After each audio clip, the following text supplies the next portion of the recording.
Hi, Rotarians. How are you doing today? My name is Harry Lumpkin, and it is indeed an honor and a privilege to spend a few moments with you today.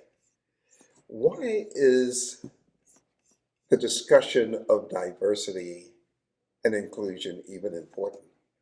And why did our district governor decide to put together such a team to deal with this issue?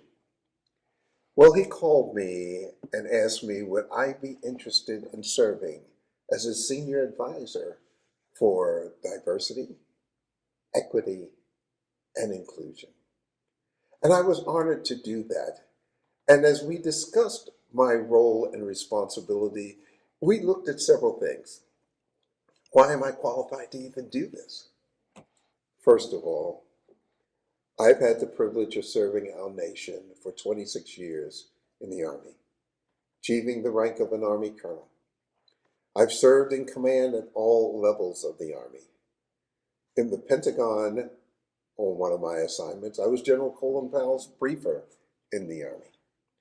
I also had a chance to serve as a assistant professor of psychology at the United States Military Academy, where my job was to successfully integrate the first women into West Point.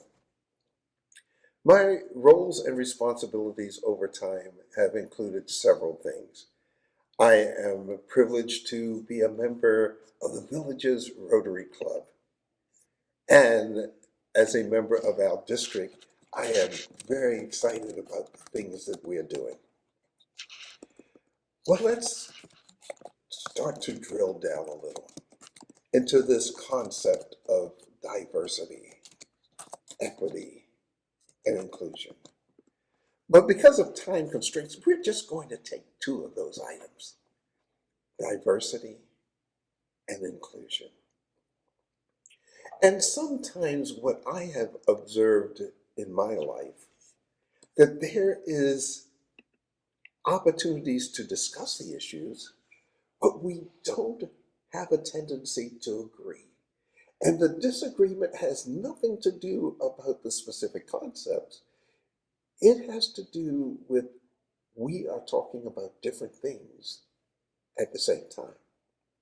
Some of us may be talking about inclusion, others are talking about diversity, and we can't figure out why we don't agree. So, what I would suggest we do for a few moments today is to drill down on two of those subjects, diversity and inclusion, and see if we can put some parameters around those particular concepts. The first one is diversity. Diversity means and implies that there are different identities. And those identities sometimes get confused with other things. For when we look at identities, we talk about race, gender, ethnicity. It even may deal with religion, socioeconomic standing, and even age. When we deal with diversity, diversity is something that can only be defined with an organization. It's not an individual. An individual is who he and or who she is. But when you combine those particular elements and different identities, they in fact can represent diversity. Well, let's shift this scope for a moment to inclusion. And inclusion is when you take these different groups of people with different identities and you make them feel welcomed, feel valued, feel a part of the success of where we as an organization are going. And they, in fact, feel involved. Let's take a look at a couple examples of inclusion. How many of us in our clubs have visitors come to us? We're excited about them coming. We welcome them and we sign them in. And then we announce who they are and where they're from. And we even sometimes even sing a song to welcome them. And the individual is pleased. But when they come in the door, they look around and they see several tables of Rotarians already set up, some with one or two table places empty. But they aren't sure what the rules and norms are of that particular club, so they look for an empty table. And no one in the club invites them to sit at their table. They allow this new individual to go sit by themselves. And the only individuals who eventually come to join them are those who are late to the meeting and they have to go sit there. And at the conclusion of the great program, and the president and the program director has put together something fantastic, a few of us will rush over to the individual and say, "Hey, we're so happy that you came. Thank you for joining us and come back."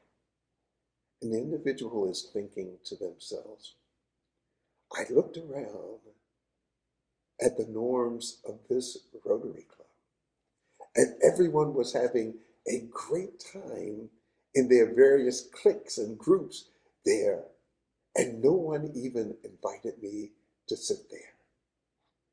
And yet now they want me to come back. Another example, in your Rotary Club, how many times has the president got in front of us and said, "We are going to have this great program, a great activity," and a program director gets up and says, "We want all of us to be involved." And at the table that you're sitting at, a group says, "Hey, we really did a good job on that last year.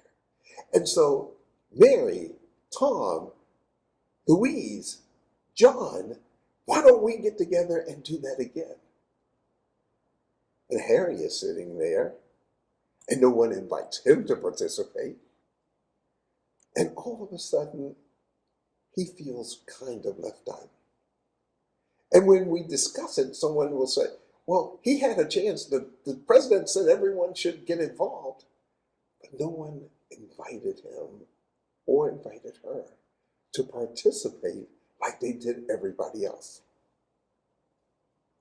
How different sometimes individuals feel by not feeling welcomed or included. Even those in our clubs today, is there a pathway to success, to rise to the top of the organization? Who knows what the secret of that pathway is? Does anyone take the time to mentor new individuals coming into the club so that they too can feel involved and understand where we're going? Is there a plan? Is the roadmap to success for everyone in that club? What are you doing to ensure that everyone feels welcome? Shifting back a little to diversity. If we asked you, is your club diverse? Most of us would say yes. But then one would ask, what are the parameters that you're dealing with? Is it age diversity? Is it socioeconomic diversity? Is it gender diversity? Is it racial diversity? We need to make sure we are clear on what that is all about. Let me ask you a question. Sometimes when we talk about diversity, we get nervous about the subject. We aren't sure what the leadership is telling us they want us to do. Or they want us to set a quota for something? Or they want us to reach out and be something unique that we aren't? And it makes some of us uncomfortable. But let me ask you a question. When you became a Rotarian, can you even imagine that those individuals in Rotary at that time had a discussion about what value added you would bring to the table in a unique way? Is Rotary, your club of Rotary, better today because of who you are and what skill sets, examples, and experiences that you brought to the table? But yet some of us would question, why would we like to even consider bringing someone else in that may be a little different? Because you are different than those who were there when they brought you in, and you are very proud of what you have contributed and given to Rotary. It is awkward sometimes to be different, but yet we oftentimes find a way to respond. For example, I had an opportunity, as I said, to serve our nation for several years, 26 years in the Army. But then when I was in Vietnam, one thing that I saw happen, I was a young captain at the time. And soldiers, especially minority soldiers, would come from the field and they would see a black captain. And they would hit their chest and they raise their fists. And I would nod and acknowledge. And this happened all the time. And I couldn't figure out what was going on. So I asked my minorities, African American soldiers, what this was all about. And they said, "Sir, you're the first African American company grade officers that they have seen in the entire year that they have been in Vietnam. And they want you to know that you have their backs and that they would, in fact, die for you." That's what that salute meant. I was honored, touched, and felt a sense of humility that I had such a responsibility and a burden to make sure that I represented my identity group the best that I could. And I'm sure many of you have felt that way yourself. That you now, because of your age or your socioeconomic status or whatever, is called upon to represent your identity group as best you can. Well, where do we go from here? What about your club? If your club is diverse, how did you get there? Was it by accident? Was it someone's vision? Did someone make a conscientious choice to go out and do the best that they could in bringing in other individuals with different experiences so that Rotary, not just your club, but Rotary overall, could be a reflection of that community? That we had the best of the best from our surrounding area, so that Rotary would not be stagnant in any way, that it will grow and be, in fact, prosperous for all people and truly be what we say that we are. Rotary is a fantastic organization. So, what tools do we have to help us do some of this? For example, and I've seen it work in at least our club, where new individuals come in and we have 5 or 10 minutes set aside where they could tell the rest of the club who they are, what skill sets they have, what experiences they bring to the table, so that the club will know who they are. But I think there's a shortfall to this process. We only do it for the new people. We don't take the individuals who are already seasoned members of Rotary and have them tell something about themselves.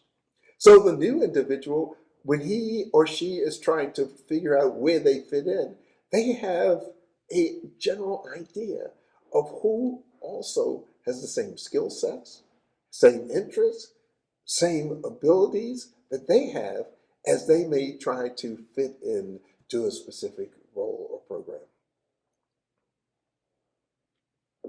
What about some other examples? Well, what about if we have a specific national holiday? A holiday that acknowledges a specific ethnic group. Why not take 10 or 15 minutes in that day and have someone talk about why that particular day has been set aside and acknowledged by our nation? So many of us know we have the holidays, but we don't even have any idea why we celebrate it. We just know it's there. Another thing that we as a club could do is we could invite individuals with specific skill sets to come in and talk.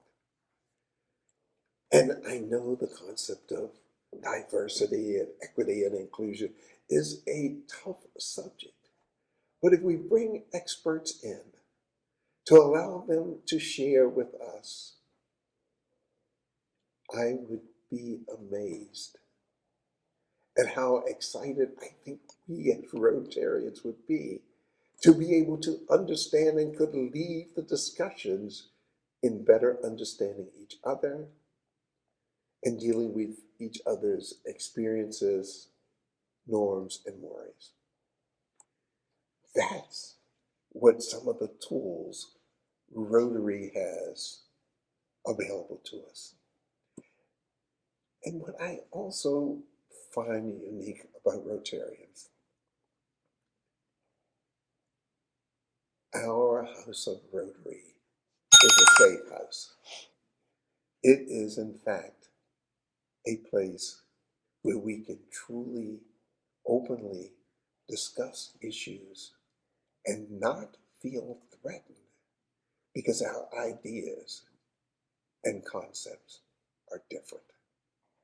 It is a chance for us to open up to each other, to learn from one another, to maybe even go out to lunch and discuss an issue with one another, or to have dinner with family members, so that we too can better be able to represent our community and what Rotary stands for.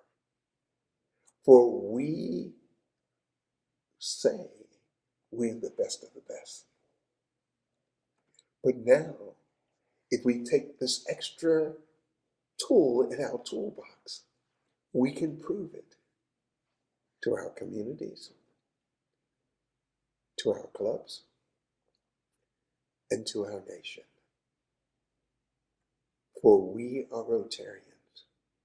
And if we are doing what we say we are doing, look out. People will break the door down to become a part of who we are. Not just who we say we are, but what we exemplify in the way we do business. Thank you, Rotarians. God bless you. Be all that you can be.